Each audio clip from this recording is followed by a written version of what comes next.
참 예수님, 예, 갑자기 추워진 날씨에 건강들 하십니까? 감기 걸리셨어요?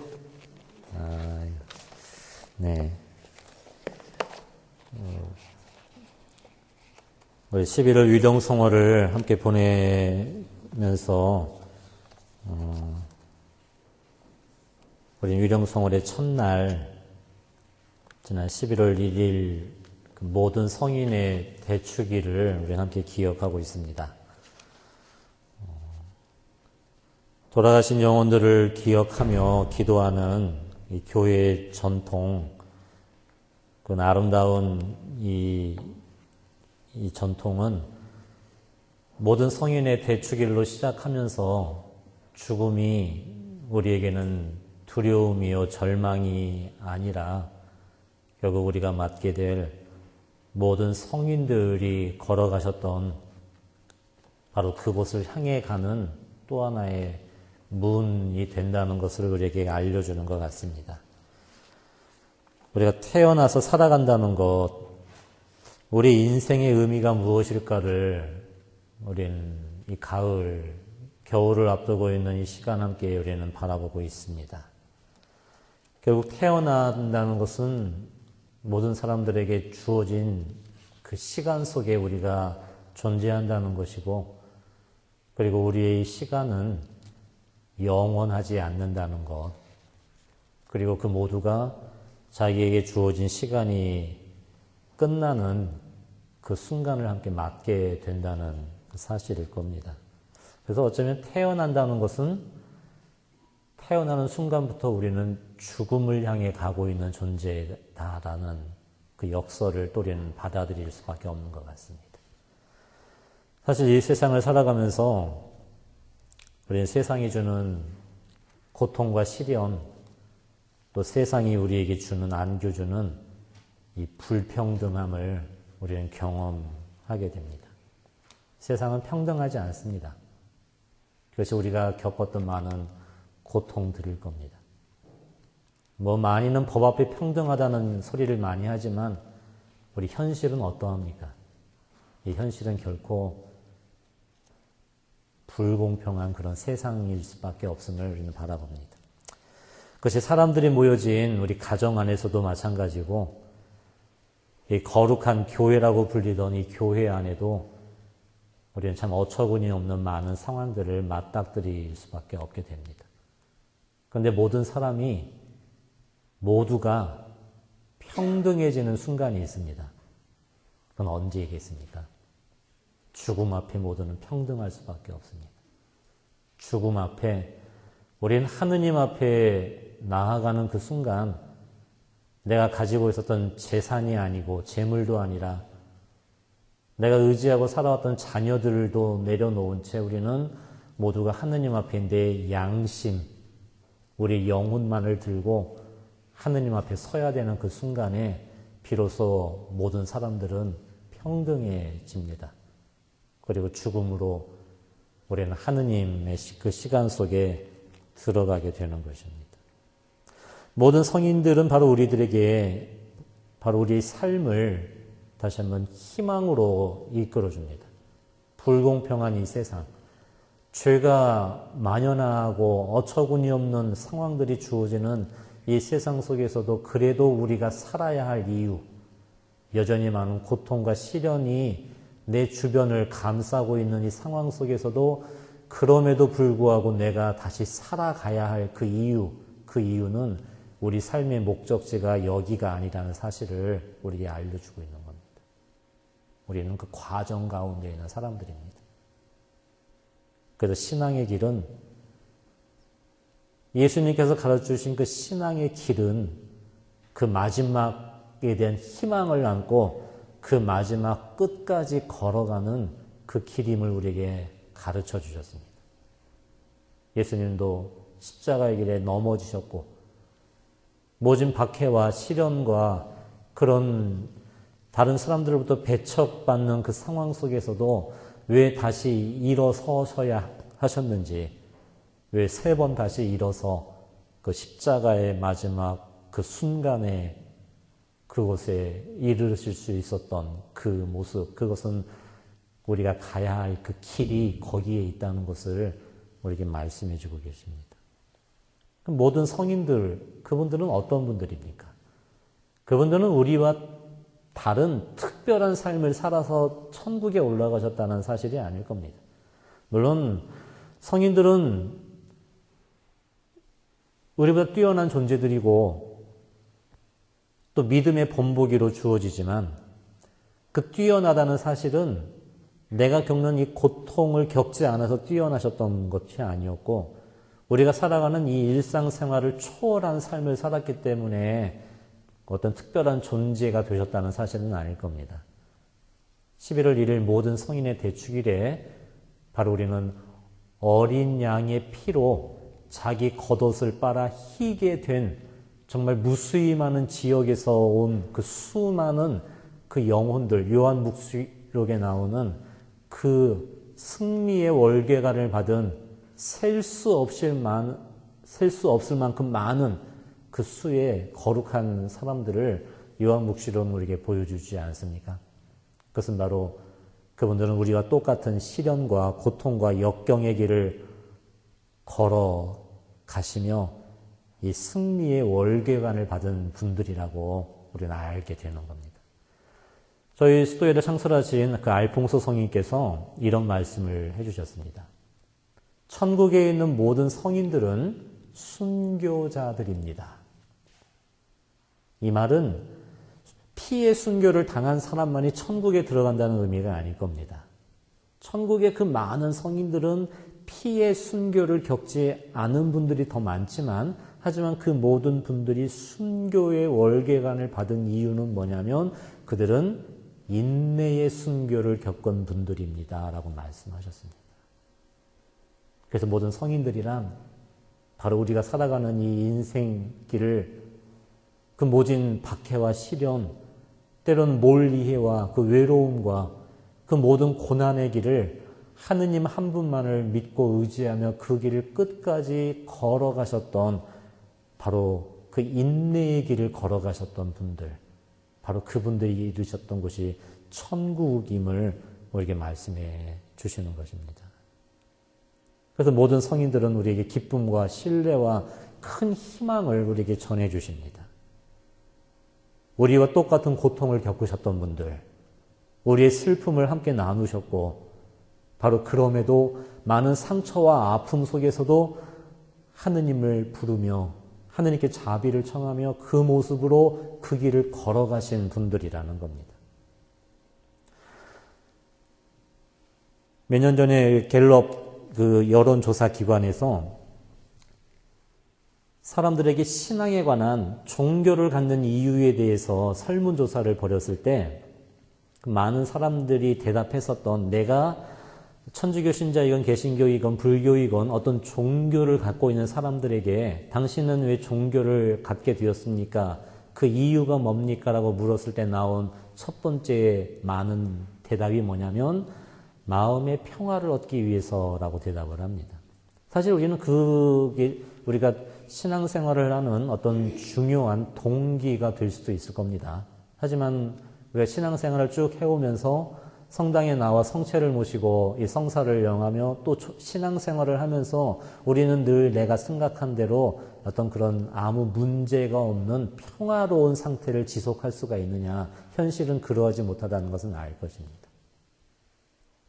예수님께서 걸어가신 그 신앙의 길, 성모님께서 예수님과 함께 살아가셨던 그 믿음의 길은 우리에게 무엇을 가르쳐 주냐면 내가 생각하는 평화가 이 현세에 있는 것이 아니라 우리에게 약속된 그 영원한 생명을 향한 그 길을 믿으며 우리는 지금 이 순간을 인내하며 살아가는 바로 그 삶이라는 것을 알려줍니다. 그래서 우리 신앙은 내가 생각한 대로 어떤 그런 내적인 평화를 지금에 이루기 위한 삶이 아닌 우리가 언젠가는 맞게 될 그 평화를 향해 지금 이 순간을 이겨나가는 삶이 신앙이라는 겁니다. 그래서 신앙은 영적 투쟁의 길과도 같은 것입니다. 그 영적 투쟁의 길. 사탄이란 존재는 우리 곁에 너무나 가까이 있는 존재입니다. 근데 그 악이 노리는 것은 뭐겠습니까? 때로는 우리를 달콤한 유혹으로 죄에 빠지게도 만들고, 때로는 불쌍한 영혼을 집요하게 공격해서 그 영혼이 상처 입게, 두려움 속에 빠지게 만드는 그 모든 계략들의 목적은 뭐냐? 우리가 가야 할 길을 가지 못하게 만드는 겁니다. 우리가 그 길을 가지 못하게 끊임없이 방해하고 유혹하고 공격함으로써 우리가 지금 이 순간에 주저앉게 만드는 겁니다. 주저앉는다는 것은 내게 주어진 아직 끝나지 않는 그 길을 이미 여기서 포기해버리게, 포기함으로써 우리는 영원한 생명이신 하느님께로 가는 길을 가로막으면서 우리는 죽음을 얻게 되는 겁니다. 그 영적인 죽음, 하느님과 함께하지 못하게, 그 길을 가지 못하게 말입니다. 다시 말해 성인들은 어떤 분들입니까? 그분들도 고통을 겪으셨고 슬픔을 당하셨고 시련을 받으셨지만 그 시련 속에서도 하느님의 사랑을 선택하셨고, 그리고 그 마지막 그 길을 상처 입고 때로는 비틀거리는 발걸음이었지만 그 길을 끝까지 걸어가심으로써 그 마지막에 하느님으로부터 영광의 월궤관을, 그 승리의 화관을 받으신 분들이라는 사실, 그것을 말입니다. 그래서 지금 여러분들의 지금의 모습에 두려워하지 말라는 말씀을 드리고 싶습니다. 지금 내가 완벽한 존재가 어디 있겠습니까? 상처 없는 사람이 어디 있겠습니까? 두려움 없는 사람이 어디 있겠습니까? 여전히 우리는 아픕니다. 두렵습니다. 약합니다. 힘없습니다. 그럼에도 우리는 지금도 살아있는 것이고, 이 모습을 가지고도 우리는 오늘도 한 걸음 한 걸음을 향해, 앞을 향해 나아갈 수 있게 되는 겁니다. 그때 그 마지막에 웃는 자가 마지막 승리자가 되는 겁니다. 사탄은 우리에게 무엇을 이야기합니까? 노력해봤자 필요 없다는 것. 아무리 노력해봤자 너의 모습은 바뀌지 않을 것이라는 것. 너의 그 모습은, 너의 그 고통은 영원히 지속될 것이라는 그러므로 기도하지 말라고, 포기하라고 우리에게 말씀하는, 그 유혹하는 존재, 그 존재가 바로 악이며 사탄이라는 사실입니다. 성인들은 우리와 다른 존재가 아니라 우리와 똑같은 이 나약함과 연약함과 때론 그 죄의 상처를 받은 분들이었지만 그 마지막을 하느님 손에 맡겨드리고 하느님을 의지하며 그 마지막을 향해 용감하게 걸어가셨던 그 모습이었습니다. 그래서 우리는 이 유령성월에 모든 성인들을 바라보며 특별히 돌아가신 그 모든 영혼들과 또 죽음을 향해 나아가고 있는 우리 자신을 위해서 우리는 함께 기도하는 겁니다. 그래서 유령성월은 특별히 우리가 이 사랑의 기도 안에 머무는 시간입니다. 이 기도의 힘을 우리가 믿고 함께하는 그 시간들인 겁니다. 우리가 묵주기도를 바칠 때, 또 성모성을 외울 적마다 우리는 늘 이렇게 성모님께 도움을 구합니다. 천주의 성모 마리아님, 이제와 저희 죽을 때에 저희 죄인을 위하여 빌어달라고. 그건 우리에게 굉장히 중요한 기도의 모습을 보여주는 겁니다. 기도는 현세를 위한 것만이 아닙니다. 지금 이 순간에 내가 영원한 기쁨과 행복을 얻게 해달라고 기도하는 것이 아닌 우리는 이제, 그리고 우리 죽을 때에 지금과 장차 맞이하게 될 하느님 앞에 홀로 서야 될 그 죽음의 순간에 우리가 하느님을 끝까지 믿고 의지하며 그분께 한 걸음 더 나아갈 수 있는 힘을 달라고 우리는 성모님께 도움을 함께 구하는 것입니다. 그래서 기도에는 아주 아름다운 힘이 있습니다. 근데 기도 속에 우리는 점점 지쳐갈 때가 참 많이 있습니다. 그 기도가 이루어지지 않는 것처럼 느껴지는 그 순간들 말입니다. 제가 어릴 적에 저도 그런 어떤 어린 아이로서 느꼈던 철없는 생각들을 종종 했었을 때가 많이 있었습니다. 제가 국민학교 다닐 때만 해도 한 반에 천주교 신자가 한두 명 있을까, 이렇게 많지 않았습니다. 천주교 신자가 많지 않았고, 제일 싫었던 게 이제 나는 일요일 날 다른 애들처럼 놀러 가고 싶고, 테레비 앞에서 만화 영화 보고 싶은데, 엄마 손에 붙들려서 형님 누님들하고 성당에 가는 게 그렇게 싫었습니다. 그리고 다른 애들과 달리 성당에서 기도하면 하느님이 그 기도를 들어주셔야 되는데 기도가 안 들어질 때가 몇 번 이렇게 좀 있으면 기도하면 뭐하나 안 들어주시는데 하는 생각이 참 많이 이렇게 들었던 때도 있었습니다. 제가 아침에 눈 떠서 처음 바라보는 모습은 저희 어머니 기도하고 있는 모습을 종종 봅니다. 그리고 마지막 잠자리에 들기 전에 제가 마지막으로 보는 모습도 묵주기도하며 성모님 앞에 기도하시는 어머니의 모습이었습니다. 그때도 그 모습이 그렇게 그 의미를 그때는 몰랐습니다. 어린 마음에 기도하면 뭐하나 우리 집은 이 모양인데 기도하면 뭐하나 하느님은 내 기도를 안 들어주시는데 하는 불평이 있었던 것 같았습니다. 그리고 시간이 흘러 저희 어머니께서 세상을 떠나시던 그날 우리 어머니의 곁에서 마지막 임종을 지킬 때 그때 어머니의 그 마지막 죽음은 남아있는 저에게 커다란 위로와 희망과 그 영적인 기쁨으로 저에게 남겨지셨습니다. 물론 어머니도 신앙을 지니셨지만 저희 모친도 당신의 마지막 죽음 앞에 때로는 두려움과 당혹함을 저에게 말씀하기도 하셨습니다. 요셉 사제 이 엄마 선종할 수 있게 기도해줘. 그게 저희 모친의 마지막 부탁이었습니다. 그리고 여러분 죽음의 순간은 참으로 기도가 많이 필요한 시간입니다. 왜냐하면 죽음의 순간은 하느님의 빛 앞에 그 영혼이 서 있는 시간이고 그 빛이 비춰오는 순간 자신의 일생이 펼쳐지는 시간이기도 하는 겁니다. 평생을 살아오면 내가 잊어버리고 있었던 기억하지도 못했던 자신의 조그마한 티끌 하나까지도 낱낱이 보여지는 시간이기에 그래서 죽음은 빛과 어둠이 그 영혼 앞에 드러나는 순간입니다.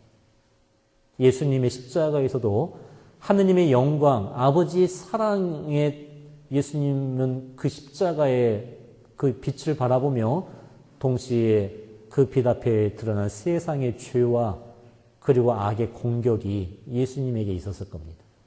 당신이 아무리 당신의 목숨을 바쳐도 세상은 당신의 사랑을 기억하지 않을 것이라는, 세상은 여전히 당신을 배반할 것이라는 그 끔찍한, 그래서 당신의 죽음은 헛된 것이 될 거라는 그 악의 공격이 예수님께 있었을 겁니다. 그 순간에 예수님도 빛과 어둠 앞에 당신의 전 존재가 던져졌을 때 그때 예수님은 아버지, 제 영을 아버지 손에 맡깁니다 하며 그 빛을 향해 당신의 생명을 내어드렸던 겁니다. 그래서 우리는 기도가 필요한 순간입니다. 물론 사랑하는 부모, 배우자, 누군가의 임종 앞에 남아있는 우리로서는 그 영혼을 더 붙들고 싶고 우리 곁에 더 머물게 하고 싶은 것이 왜 우리들의 마음이 아니겠습니까? 하지만 그 죽음의 슬픔은 남아있는 우리가 견뎌야 할 내 몫이지 사실 하느님께 돌아간 그 영혼을 바라볼 때 죽음은 오히려 그 영혼에게 우리가 축하의 인사를 드려야 되는 시간이기도 하는 겁니다.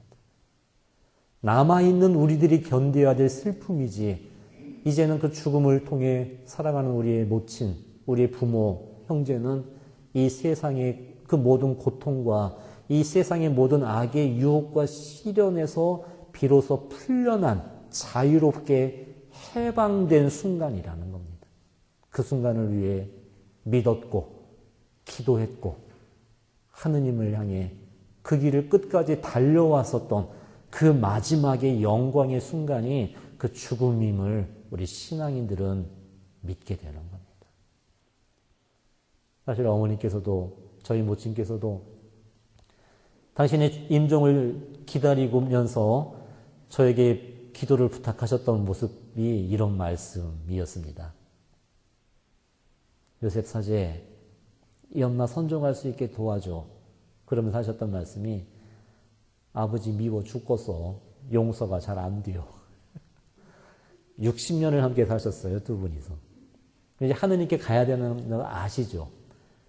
갈 때 미움도 놓고 싶고 원망도 내려놓고 싶고 자신의 그런 아픔도 다 놓고 가고 싶은데, 하지만 인간이란 존재는 내 영이 육을 떠나는 순간까지도 우린 육신의 이 한계를 우리 힘으로 벗을 수 없는 게 우리들의 현실이라는 겁니다. 비로소 죽음으로서만이 내가 육으로부터 자유로워지는 순간만이 우리가 진정한 평화, 우리가 진정한 이 사랑을 향해 갈 수 있는 것이지, 이 죽음 앞에 이르는 그 순간까지도 우린 육신의 이 아픔, 육신의 이 한계와 이 괴로움을 우린 입고 살아갈 수밖에 없는 존재라는 겁니다. 그때 어머니는 굉장히 아파하셨고 두려워하셨고 기도하셨습니다.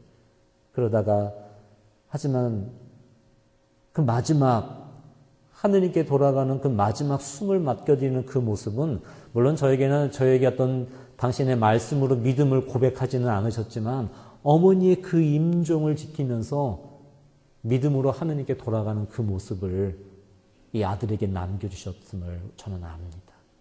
사실 많은 분들의 임종을 지키면서 어떤 분들은 죽는 순간까지도 뭔가를 놓지 못한 채 마지막 숨을 거두는 사람도 있고, 하지만은 때로는 갈등과 아픔 속에서도 그 과정을 건너 자포자기의 마음이라도 자기의 숨을 하느님께 맡기는 그 모습도 우리 많이 바라보게 됩니다.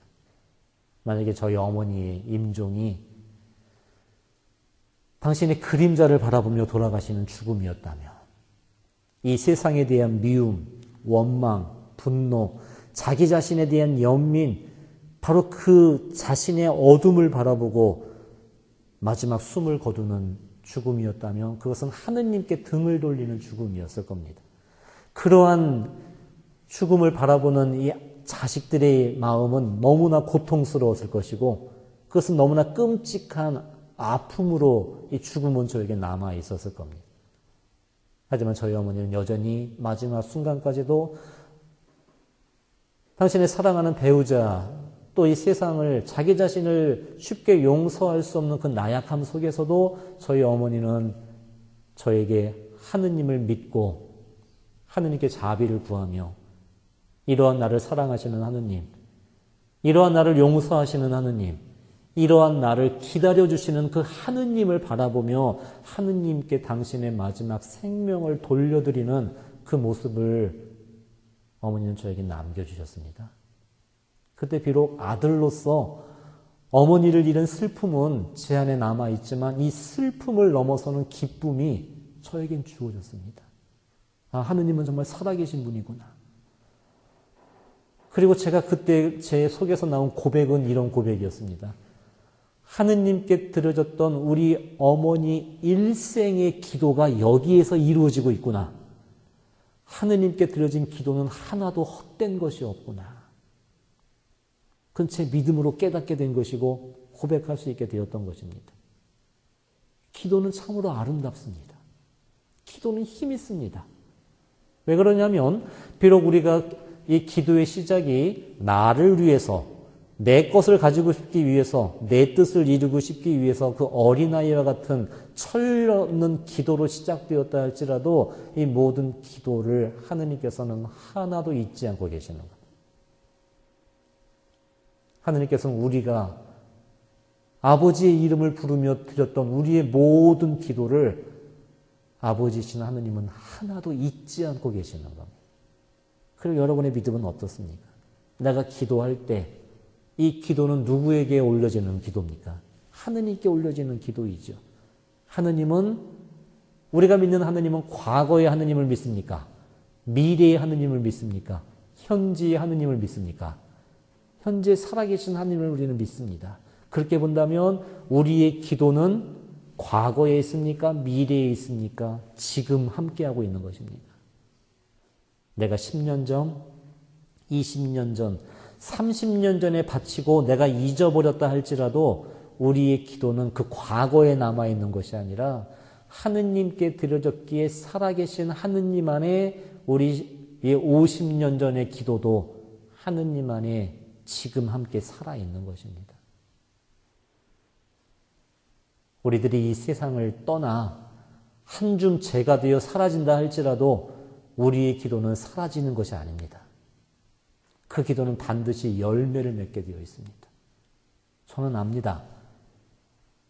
제가 사제품을 받고 난 후부터 우리 어머니는 당신의 모든 하루의 대부분의 시간을 자식들을 위해, 특별히 아들 사제를 위해 기도하며 살아가셨습니다. 어머니 그 기도의 힘으로 사제가 되었고 사제 생활을 할 수 있었습니다. 그런데 더 이상 저는 어머니의 모습을 바라볼 수 없고 그 어머니를 이 세상에서 만날 수 없습니다. 하지만 저는 압니다. 저희 모친은 한 줌 재가 되어 이 세상을 떠나셨지만 어머니가 저를 위해 바쳤던 기도는 지금도 나와 함께하고 있다는 것. 내 뒤를 떠받쳐주고 있으며 내가 가야 할 이 길을 함께 가고 있다는 사실을 저는 압니다. 그래서 우리는 기도해야 됩니다.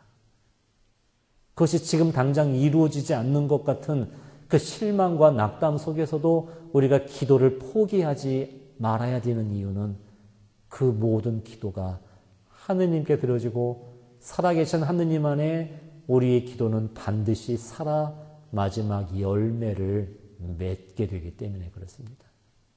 내가 그 기도의 결실을 내 눈으로 바라보지 못한다 할지라도 우리의 기도는 나의 후손을 통해 내 자녀들을 통해 이 세상에서 반드시 그 하느님의 뜻을 이루는 그 열매를 맺는 그 모습들을 우리는 바라보게 됩니다.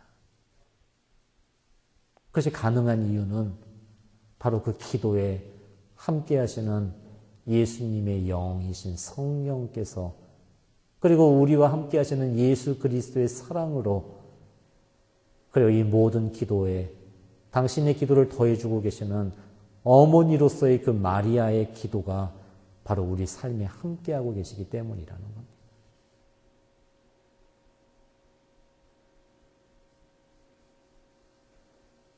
모든 성인들은 바로 우리들에게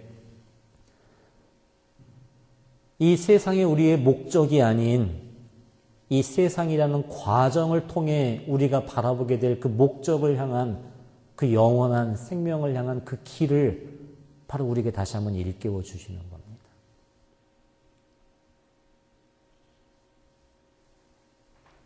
그리고 연옥 영혼들을 위해 기도하며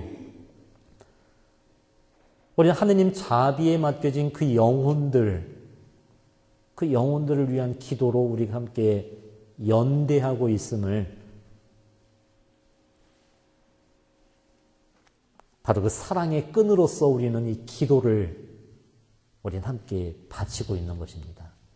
그래서 기도는 나만을 위한 것이 아니고 이 기도 안에 우리는 하느님께 기도가 올려지며 그 하느님 안에 있는 살아있는 모든 이와 죽은 모든 영혼들이 바로 하느님 안에서 하나의 끈으로 연결되어 있다는 사실을 우리 모든 성인들의 이 통공 그리고 연옥 영혼들을 위한 이 기도 안에서 우리는 깨닫게 되는 것입니다. 그만큼 우리는 이런 하나의 연대성 안에 자리 잡고 됩니다. 죄도 마찬가지입니다. 죄도 한 사람의 죄로 그 사람만 고통받는 것이 아니라 이 죄는 하나의 연대성 안에 주어지고 있다는 것입니다. 그래서 쉽게 말하면 우리 원죄의 결과 아니겠습니까? 사실 보면 우리는 태어날 부터 원죄의 경향성, 이 죄를 안고 태어날 수밖에 없다는 그 사실은 이 죄가 대물림된다는 사실이 아니라 이 죄로 인해 빚어진 이 고통의 현실 속에 우리는 태어날 수밖에 없다는 겁니다.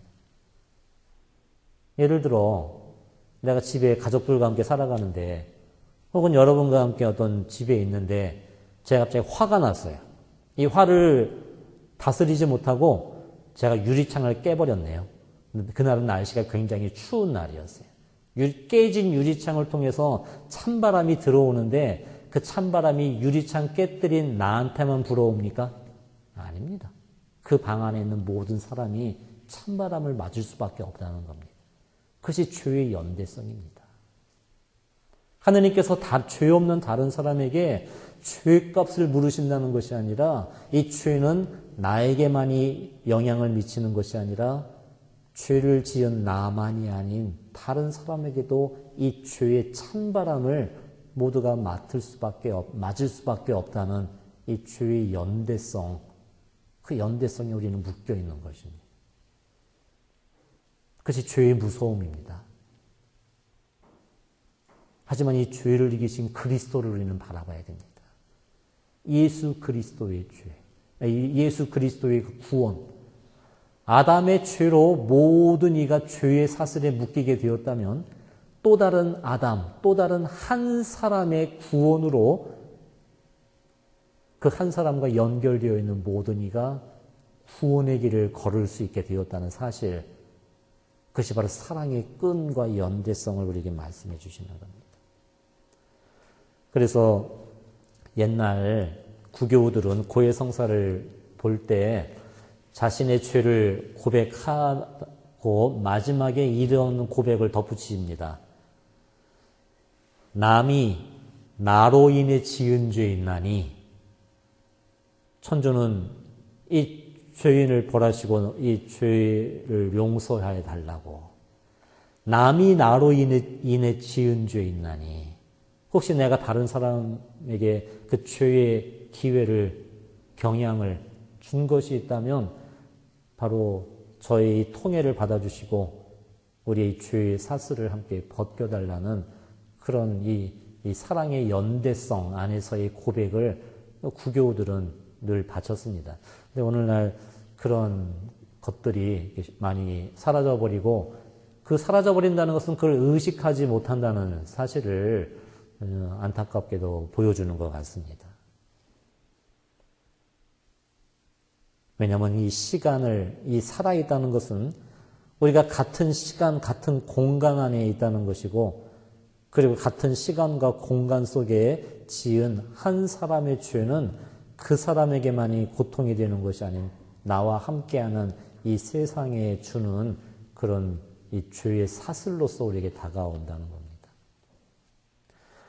여러분, 죽음의 의미는 나의 시간이 사라진다는 것을 의미하는 겁니다. 다시 말해 우리가 살아있다는 것은 무엇을 의미하냐면 살아있다는 것은 우리에게 시간이 주어졌다는 사실이죠. 내가 쓸 수 있는 내 시간이 있다는 겁니다. 그래서 오늘 여러분은 날씨도 춥고 또 할 일도 많은데 왜 이 먼 곳을 찾아오셨느냐? 그것은 오늘 하루를 나는 성체 안에 예수님과 함께 하고 싶어서 성모님을 만나고 싶어서 여러분은 그 시간을 여기에 쓰는 겁니다. 그건 내가 이 시간을 쓸 수 있다는 겁니다. 그래서 똑같은 하루가 주어지지만 나에게 주어진 똑같은 시간을 나는 다른 사람과 다른 선택을 하고 이 시간을 사랑하는데, 기도하는데, 내가 주님과 함께 하는데 이 시간을 쓰었던 것은 바로 여러분의 선택 아니었겠습니까? 살아있다는 건 나에게 맡겨진 시간을 내가 살아가는 겁니다. 죄 짓는 데 쓸 수도 있고 하느님을 사랑하는 데 쓸 수도 있는 그 자유가 나에게 맡겨져 있다는 겁니다. 그래서 우리는 이 시간을 통해 공덕을 쌓고 하느님께 무언가를 봉헌하며 살아갈 수 있는 그런 것으로서의 나의 삶이 우리에게 허락되었다는 사실입니다. 근데 죽음은 뭡니까? 내 시간이 끝나는 겁니다. 더 이상 내가 내 힘으로 공덕을 쌓을 수 있는 시간이 사라지는 것이고 내 것을 갚을 수 있는 기회가 사라진다는 것을 의미하는 것입니다. 우리가 연옥 영혼들을 위해 기도해야 된다는 것은 바로 하느님의 자비에 맡겨진 그 영혼들, 하지만 이 세상에서 아직 다 벗지 못하고 갚지 못했던 어떤 그들의 그 남은 그 정화의 시간을 거기에 나의 어떤 책임과 의무가 거기에 함께 묻어 있다는 것을 알게 되는 겁니다. 저희 어머니 장례 마치고 비로소 수도원에 돌아와서 제 방에 앉아 있었을 때 그때는 하느님께 대한 그 어머니 그 죽음의 신앙의 기쁨 속에서 장례를 마쳤지만 수도원 제 방에 돌아와서 비로소 겪게 되는 제 마음의 그 빈자리, 어머니를 여인 아들로서의 슬픔이 물밀듯이 비로소 밀려들게 되었습니다. 그러면서 제 속에서 이런 기도가 나도 모르게 나왔습니다. 하느님 앞에 어느 누가 완벽할 수가 있겠고 당신 앞에 어느 누가 깨끗하다고 자신할 수 있겠습니까? 비록 일생을 하느님을 믿고 살았고 당신을 향해 기도하며 살았던 저희 모친이지만 하느님 앞에 돌아간 우리 어머니의 영혼이 당신 앞에 어떻게 자격 있다 이야기할 수 있겠고 완벽하다 말할 수 있겠습니까? 하지만 하느님, 저희 어머니가 씻지 못하고 다 벗지 못하고 당신 앞에 돌아간 죄가 있다면 그 죄는 우리 어머니가 나빠서 지은 죄라기보다 이 7남매 먹여 살리기 위해 이 자식 새끼 키우기 위해 이 세상에서 지은 어머니로서의 그 모습이 있으니 그것은 저의 탓이기도 합니다. 하느님, 남아서 당신께 자비를 구하며 기도하는 이 아들의 통해를 받아주시고 우리 어머니의 허물을 묻지 말아달라고. 제 속에서 그런 기도가 저도 모르게 받쳐지게 되었습니다. 왜냐하면 그 연옥 영혼들의 그 모습은 그들만의 책임으로 주어지는 것이 아니라 같은 시대를 살아가는 우리, 부모와 자식으로 맺어진 나에게 주어지는 남이 나로 인해 지은 죄의 탓이 우리에게도 남아있기 때문에 그러합니다. 그것은 우리 가족들을 위한 기도만을 넘어서는 기도여야 됨을 알려줍니다. 단지 우리 조상, 우리 부모, 내 형제들만을 위한 그 위령성월이 아닌 나와 함께 이 시대를 살아가다 죽은 숨져간 다른 나라 먼 곳에 있는 영혼이라 할지라도 우리는 이렇게 밀접하게 연결이 되어 있다는 것입니다. 정말 많은 이 죄의 사슬은 우리에게 밀접히 연결이 되어 있고 동시에 반대로 우리가 기도할 수 있다면, 사랑할 수 있다면 이 기도와 사랑의 밧줄도 우리는 서로에게 연결될 수 있다는 것입니다. 그래서 연옥 영혼인을 위해 기도하는 위령성월은 사랑을 위한 기도의 시간입니다. 우리가 그 사랑의 밧줄로 끈을 엮어주기를 말입니다.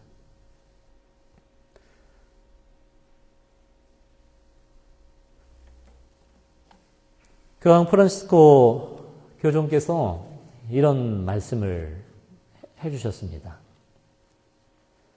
신문에 주식이 폭락했을 때 신문에 그 엄청난 그 주가가 폭락했다는 기사는 끊임없이 실리는데 이름 모를 한 불황자가 노숙자가 길거리에서 숨졌다는 것은 더 이상 뉴스거리가 되지 않는 세상 속에 우리가 살아가고 있다는 거.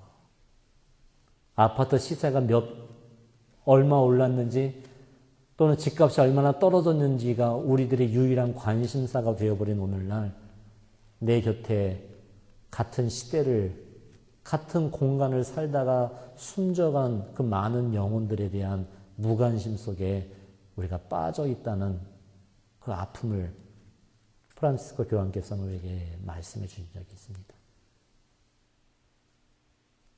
위령성월은 우리가 그들을 기억하며 그들을 향한 우리의 어떤 사랑의 책임이 있다는 것을 우리는 다시 한번 기억하게 되는 것입니다. 우리는 비록 우리가 그 사람들에게 나쁜 행동을 하지는 않았다 할지라도 하지만 우리들의 욕망 때문에 자신의 그 야망 때문에 그것이 어떤 한 사람에게 고통으로 다가갔었던 그런 책임이 우리 밑에는 깔려 있다는 것입니다. 다른 현실적인 예를 한번 들어볼까요? 어떤 우리들에게 현재 자본주의의 특징은 싼 값으로 좋은 물건을 많이 소비하는 그런 소비 지향적인 태도에 많이 달려있지 않습니까? 그러다 보니 그것이 싼 값에 대량으로 자주 소비되고 자주 버려지는 이 악순환 속에서 어떤 결과가 벌어지냐면 우리는 깨닫지 못하는 순간에도 제3세계의 어느 가난한 공장지대에서 학교도 다니지 못하는 어린 아이들이 노동력이 착취를 당하며 정말 얼마 받지 못하는 푼돈을 받으며 그 엄청난 노동력에 착취를 당해 그 공장에서 노예처럼 일하고 있는 그 현실. 우리가 그들에게 무슨 책임이 있습니까? 내가 그들을 착취한 것도 아니고 내가 그들을 나쁜 행동으로 아프게 한 것도 아니었지만 우리도 나도 모르게 가지고 있었던 우리들의 욕망, 욕심, 이 세상 속에 이 세상의 사고방식을 그대로 답습하고 살아가고 있는 우리들의 그 무관심, 바로 그 우리의 무관심이란 죄, 내 욕망이라는 그 죄가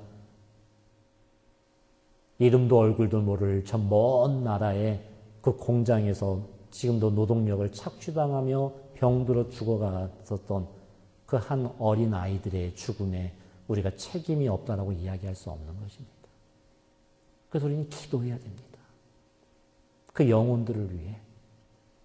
그 영혼들을 위해 기도한다는 것은 죽음의 나의 시간이 끝난 후 그때는 그 영원한 하느님의 시간만이 존재하는데 그 영원한 하느님의 시간 속에 더 이상 내가 아무것도 할 수 없는 그런 자신의 시간이 끝나버린 그 영혼들을 위해 아직 나의 시간이 남아있는 우리들이 내 시간을 사랑하는데, 사회를 좀 더 정의롭게 만드는데, 그리고 기도하는데, 내 삶을 나누는데 나의 시간을 쓴다면 바로 우리와 연결되어 있는 그 모든 영혼들에게 공덕으로 다가갈 수가 있게 된다는 그 말씀입니다.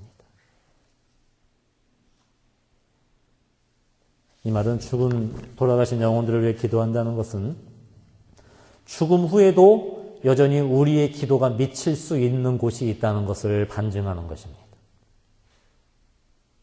개신교 신자들은 죽은 영혼들을 위해 기도하지 않습니다. 아주 단순한 논리로 죽음으로 하느님을 믿으면 다 천당 가고 하느님을 믿지 않으면 다 지옥 가는 겁니다. 천국은 우리의 기도가 필요 없는 곳입니다. 이미 완성된 곳이기. 지옥은 하느님을 거부하는 영혼들이 가는 곳이기 때문에 우리의 기도도 그들은 거부하게 되는 겁니다. 그렇게 보면 천국은 이미 완성된 곳이고 지옥은 우리의 기도가 받아들여지지 않는 곳이라면 우리의 기도가 필요한 곳이 있다는 것이 아니겠습니까? 그곳은 어디를 의미하는 겁니까? 연옥이 있다는 겁니다.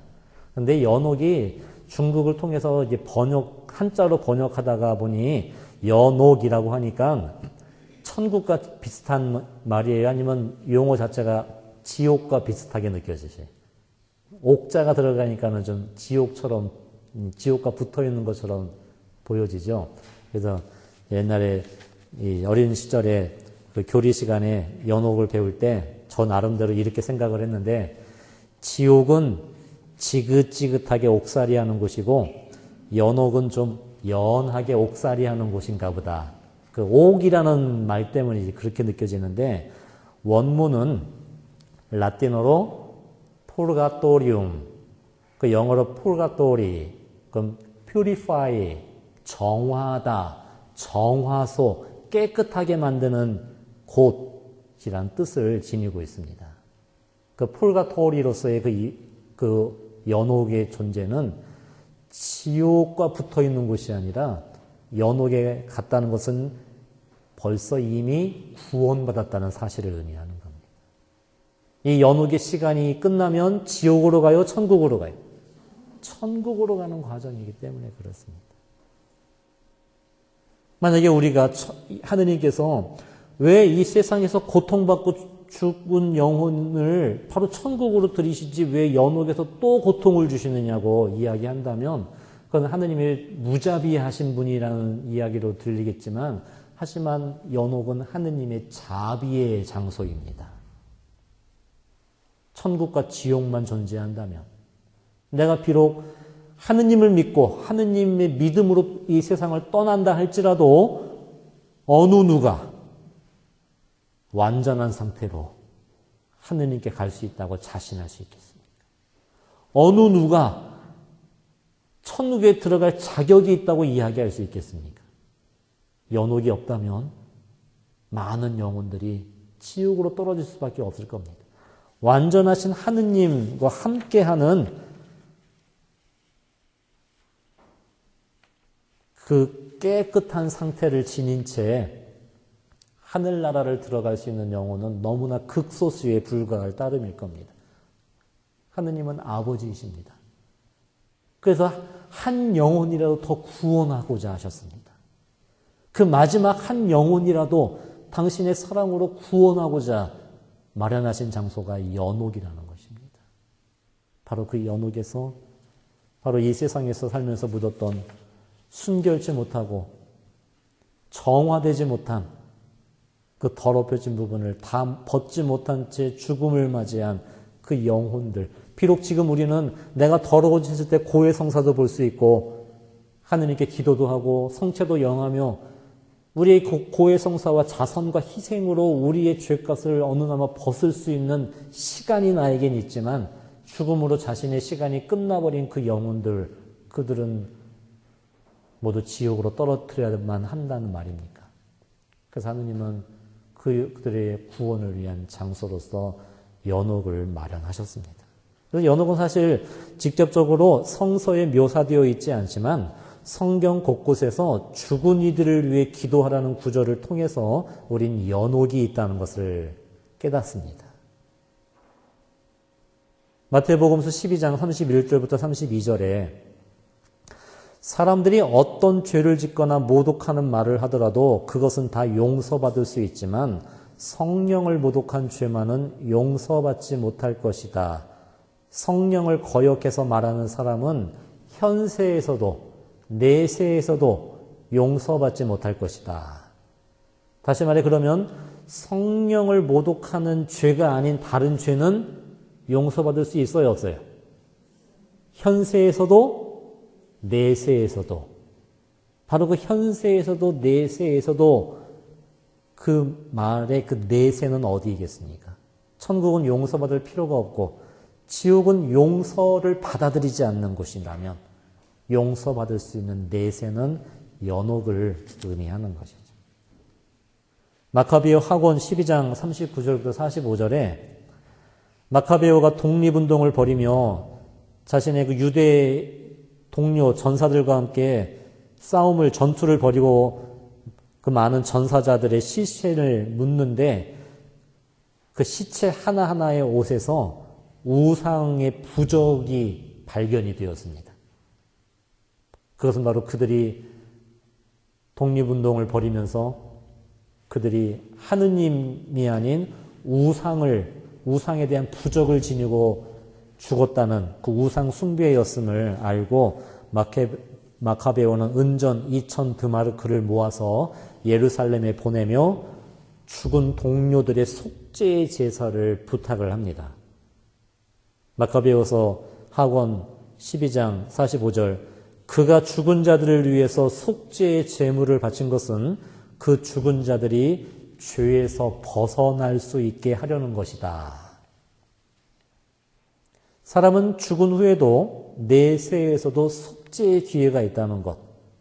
그 죽은 이들을 위해 기도와 보속의 희생을 바치는 것은 매우 중요한 일이라는 것을 확신하고 마카베오는 죽은 동료들, 특별히 죄 중에 죽은 그 동료들의 속죄를 위해 예루살렘 성전에 제사를 맡겼던 겁니다. 그래서 기원전 1세기 동안에도 내세에도 속죄할 수 있으며 이 속죄 방법은 그들과 함께 살아갔었던 우리들이 그들을 위해 기도와 그들을 위해 바치는 속죄의 희생 제물을 있다는 그 믿음이 생겨나게 된 겁니다. 디모데후 후서 1장 16절에 바오로 사도도 죽은 동료 오네시포로를 위해 기도하는 대목이 나옵니다. 주님께서 다시 오시는 날에 그에게 자비를 베풀어 주시기를 바랍니다. 바로 그 자비. 나와 함께 살다 죽은 동료 오네시포로, 하느님을 위해 선교에 투신하고 함께하였던 그였지만 여전히 부족한 인간의 그 죄를 온전히 벗지 못한 그에게 하느님께서 자비를 베풀어 달라고 바오로 사도가 함께 기도하였다는 것. 그것은 바로 죽은 이들을 위해 우리가 기도해야 될 의무와 또 우리의 기도가 그들을 구원의 길로 이끌 수 있음을, 아니 정확히 표현하면 이미 구원에 들었지만 아직 그 시간을 견뎌야 하는, 남은 그 시간을 견뎌내야 되는 그들의 고통을 우리가 도와줘야 된다는 겁니다. 그래서 연옥 영혼들은 이미 구원된 영혼들입니다. 연옥에 들었다는 것 자체가 이미 구원의 길에 들어섰다는 것입니다. 그래서 연옥 영혼들은 더 이상 우리가 이 세상에서 악의 유혹과 고통에 시달리는 삶을 살아가지 않습니다. 그들은 그 모든 시련을 견디어낸 사람들이 영혼들이고, 이 세상에서 우리가 겪는 그 모든 시련과 역경 속에서도 마지막 하느님에 대한 끈을 놓지 않았던 영혼들이랍니다. 그 마지막 끈을 놓지 않은 것이 승리입니다. 승리. 저는 그런 체험을 합니다. 악은 우리를 너무나 괴롭힙니다. 내 약함을 집요하게 파고듭니다. 내가 분노하게 만들고 죄에 빠지게 만들고 그로 인해, 그 죄로 인해 엉망이 되게 나를 만드는 겁니다. 나를 짓밟습니다. 핥힙니다. 피를 흘리게 만들고 고통에 젖게 만듭니다. 그리고 악은 내 옆에서 내가 이겼다라고 의시됩니다. 악에 의해 짓밟히고 쓰러지고 짓눌렸던 제가 그 속에서 마지막으로 하느님, 저를 용서해 주십시오. 제게 자비를 베풀어 주십시오. 저를 도와주십시오. 라고 외치는 그 순간, 놀랍게도 저의 상처와 이 악으로 찢겨졌던 그 모습 속에 저는 마지막으로 누구를 품고 있는 겁니까? 하느님을 품고 있는 겁니다. 나를 용서하시는 하느님, 이런 내 고통에 함께 하시는 그 하느님을 내 깊은 상처 속에 품고 있었습니다. 그때 악이 이겼습니까? 하느님이 이겼습니까? 그것이 우리가 받게 될 승리라는 겁니다. 그것이 지금 우리들의 모습일 수밖에 없을 겁니다.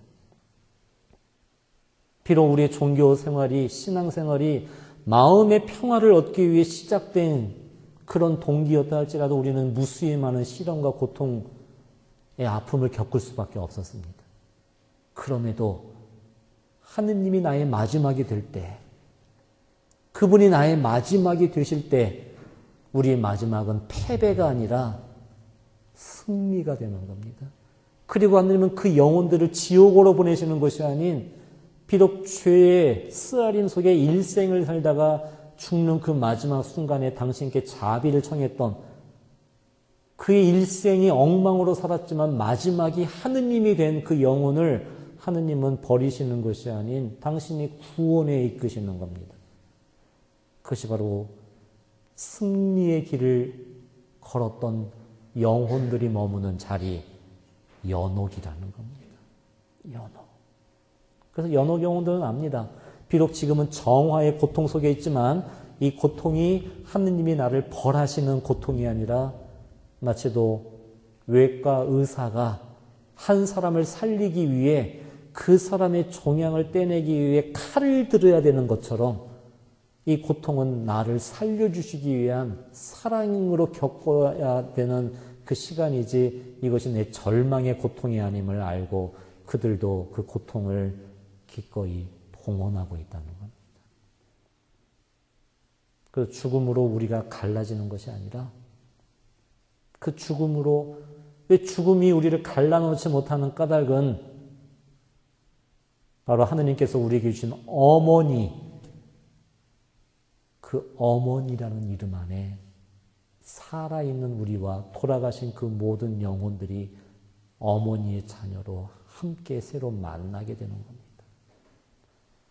그분 돌아가신 분들도 성체를 모시며 살다 하느님께 돌아갔고, 살아있는 우리도 지금 성체를 모시며 살아가는 우리들, 이 성체 성사 안에 그리스도의 죽음과 부활이 함께하는 것처럼 이 모든 돌아가신 영혼들, 천국에 이르르셨던 완성된 성인들만이 아닌 하느님의 자비를 바라보며 당신의 고통을 봉헌하고 있는 연옥 영혼들, 그리고 이 세상을 아직 살아가고 있는 우리들이 성체 안에 하나가 되는 겁니다.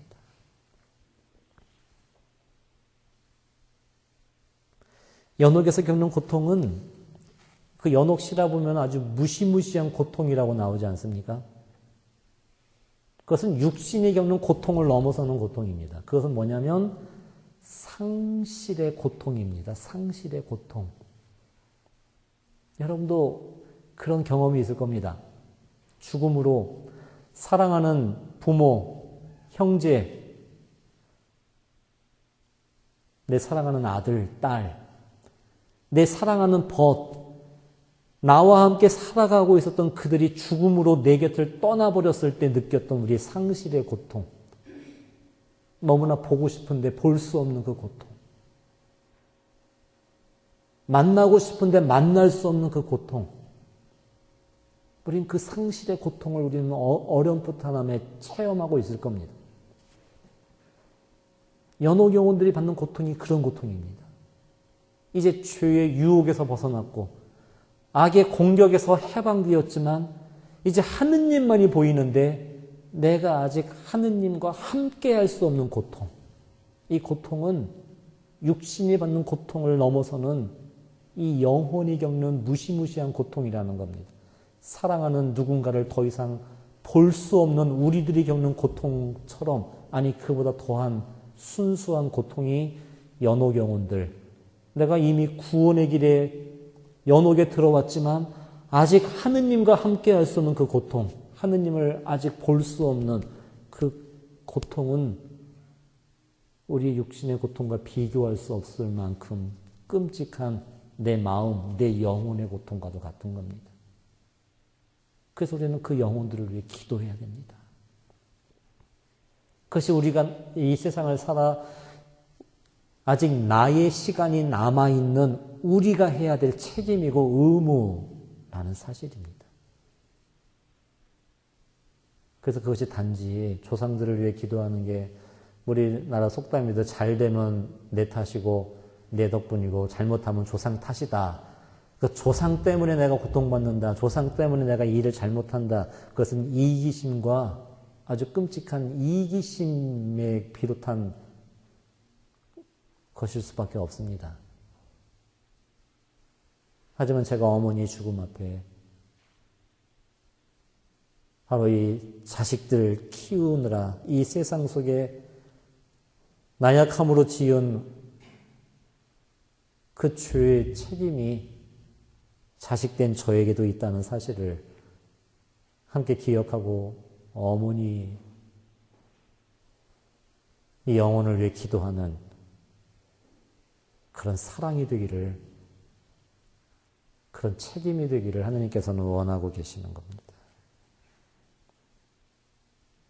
그래서 연옥 영혼이 겪는 고통은 비록 그 연옥은 끔찍한 상실의 고통을 겪지만 그 연옥 영혼들은 그 고통을 절망으로 겪는 것이 아닌 희망과 기쁨으로 받아들이고 있다는 것입니다. 그건 지옥의 불길과도 같은 아픔이라고 연옥시라는 이야기합니다. 그런데 지옥의 절망과 다른 까닭은 지옥도 하느님으로부터 분리된 그 스스로 하느님을 거부한 고통과 절망에 빠지지만 연옥 영혼들은 이 시간이 끝나고 나면 내가 하느님과 함께 할 것이라는 그 희망, 그 기쁨으로 우리와 함께하고 있다는 것입니다. 자신의 고통을 봉헌하고 계신다는 겁니다. 우리는 성모님께 늘 기도합니다. 천주의 성모 마리아님, 이제와 저희 죽을 때에 저희 죄인을 위하여 빌어달라고 우리가 하느님의 자비가 필요한 존재이고 살아있는 우리와 돌아가신 그 모든 영혼들의 구원을 위해 함께해 달라고 그때 성모님은 살아있는 우리들의 어머니이며 연옥에 있는 그 모든 정화의 시간 속에 있는 그 영혼들의 어머니이며 천국의 승리의 월계관을 받은 성인들의 어머니이기도 하는 것입니다. 그리고 성모님 안에 산이와 주군이들, 성모님 안에 천상의 승리의 교회와 연옥의 정화의 교회, 그리고 우리가 아직 끝나지 않은 이 길을 걸어야 되는 지상 순례의 교회인 이 지상 교회가 하나가 되는 겁니다. 그래서 성인들은 이제 천국에 올라갔으니까 나는 연옥도 다 끝났고 천국에 왔으니까 먹고 즐기자 하고 계시는 분들이 아니라 그분들은 뭐 하시겠습니까? 당신들이 이르셨던 하느님의 사랑의 완성의 그 길을 이제 우리도 가고 있는 우리들을 위해 성인들은 당신의 모든 희생과 공로, 당신의 그 기도를 이제 우리를 위해 바치고 계신다는 겁니다. 그 성인들은 바로 얼마 전까지 함께 있었던 우리의 부모일 수도 있습니다. 내 형제 동료들일 수도 있습니다.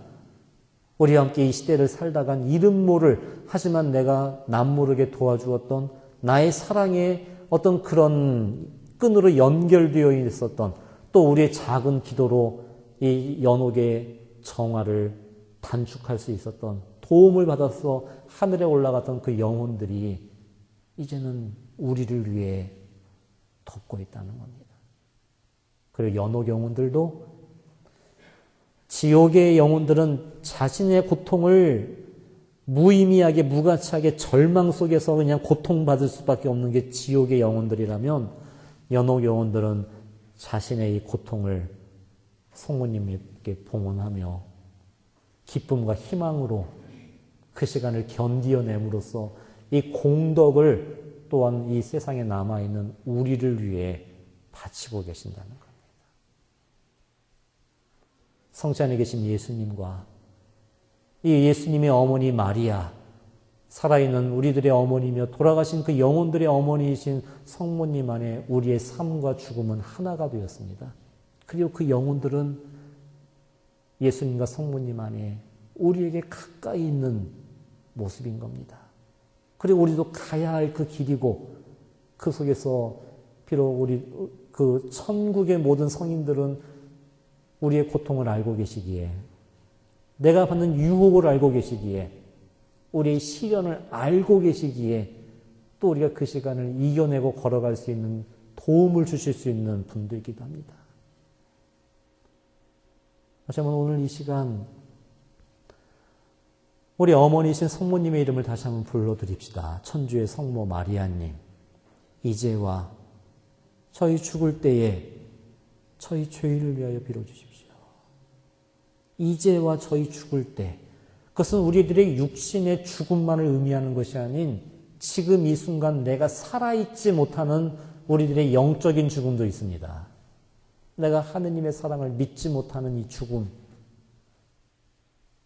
하느님과 함께할 수 없는 내 죄의 죽음, 우리 절망의 죽음, 이 두려움으로 죽어있는 우리를 다시 하느님의 생명으로 살게 해달라고 우리는 기도해야 됩니다. 내 영혼을 살게 해달라고. 그저 껍데기로서만 내 육신이 살아가는 삶이 아닌 우리가 잃어버린 기쁨, 내가 잃어버린 희망, 내가 잃어버린 채 느끼지 못하고 있는 그 사랑을 어머니 도와주셔서 저의 죽음에, 이 영적인 죽음에 하느님의 생명을 다시 안겨달라고. 그때 우리는 그 모습으로 살아 언젠가 맞게 될 내 육신의 죽음의 순간에도 우리는 이 죽음이 절망이 아닌 생명을 향해 걸어가는 문이라는 사실을 우리는 믿으며 그 문을 열고 하느님께 건너갈 수 있기 때문에 그렇습니다. 잘 산다는 것, 그건 지금 이 순간부터 이루어지는 모습들일 겁니다. 어머니께 도움을 구합시다. 살아있는 우리들의 어머니이시며 연옥에 구원된 그 모든 영혼들의 어머니이시며 지금도 천상 영광의 화관을 받으신 당신 주위에 함께하고 계시는 이 승리의 월계관을 받으신 모든 성인들 그 통공이 어머니 안에 함께하고 있다는 것. 성인들의 모든 통공과 연옥영혼들의 그 봉헌과 살아있는 우리의 모든 기도가 어머니 안에 함께하고 성모님께서 우리의 기도를 살아계신 하느님께 바쳐지고 있으니 우리는 어머니와 함께 다시 기도할 수 있는 힘을 청합시다. 내가 그 기도 안에 다시 일어설 수 있는 용기를 청합시다. 내가 그 기도 안에 우리의 삶을 하느님께 다시 한번 맡겨드리며 하느님을 향해 나아갈 수 있는 그 길을 우리가 함께 기도하며 바랍시다. 그때 이 위령 성월은 내가 단지 연옥영혼들에게 도움을 주는 것만이 아니라는 사실, 우리도 그분들의 도움을 받고 있다는 사실을 우리는 잊지 말아야 됩니다. 내 곁을 떠난 나의 아버지, 나의 어머니, 내 배우자, 물론 살아있을 때는 육신을 지니고 있기 때문에 미워도 했고 상처도 주고받았지만 이 육을 떠난 그 영혼들에게는 이제 그것이 남아있지 않는 겁니다. 오직 사랑만이 그래서 우리를 도와줄 수 있는 겁니다. 그 영혼들의 도움이 나와 함께 하고 있다는 사실을 믿으십시오. 그 천국의 모든 성인들, 그 천국의 이 지상에서의 시련을 이겨냈었던 그분들, 그리고 연옥에서의 정화의 시간을 담대히 기쁘게 받고 그 정화의 시간을 거쳐 천국에 이르르셨던 그 모든 거룩한 영혼들이, 그리고 연옥에서 당신의 그 고통을 사랑으로 바치고 있는 그 구원된 거룩한 영혼들이 우리 곁에 함께하고 있다는 사실, 그때 우리도 그 승리를 얻을 수 있을 겁니다. 비록 우리는 넘어졌고 상처 입었고 죽는 순간까지도 누구 하나 쉽게 용서하지 못하는 이 나약한 모습이지만, 하지만 하느님이 우리의 시작이요 마침이 될 때, 그 마지막 마침이 하느님일 때 악은 패배하는 것이고 우리는 하느님과 함께 승리의 월계관을 받는 그 영적 투쟁의 승리를 함께 얻게 될 것이라는 것, 그것이 우리가 가져야 될 희망이 아니겠습니까? 성체 안에 계신 예수님께 다시 한번 우리 자신을 봉헌합시다. 우리의 기도, 오늘 우리가 이것을 찾아온 나의 작은 희생의 발걸음, 내가 겪는 이 불편함, 또 나의 아픔을 이제는 예수님께 봉헌하며 나와 연결되어 있는 우리 가족들의 영혼, 그리고 내가 이름 모르고 얼굴 모를 하지만 우리와 함께 살아갔었던 이 세상의 그 불쌍한 영혼들, 그 영혼들의 그 정화의 시간에 도움이 되도록 우리 함께 우리의 기도를, 우리의 삶을 봉헌합시다. 천주의 성모 마리아님, 이제와 저희 죽을 때에 저희 죄인을 위하여 빌어주십시오. 살아있는 우리의 어머니이시며 돌아가신 모든 영혼들의 어머니이신 성모님, 우리에게 이 어머니를 주신 하느님께 감사와 찬미를 드리며 어머니 안에 우리가 신앙의 한 가족을 이루며 우리가 서로 도울 수 있다는, 그리고 내가 그 크나큰 도움을 받고 있다는 이 사실을 기억하게 도와주시고, 그리고 그 기쁨으로 우리가 가야 할 이 신앙의 길을, 인생길을 우리도 끝까지 걸어 당신의 사랑과 영광이 승리할 수 있도록 우리를 이끌어 주십시오. 거룩하신 어머니 마리아님, 이제와 저희 죽을 때 저희 죄인을 위하여 빌어주소서. 아멘.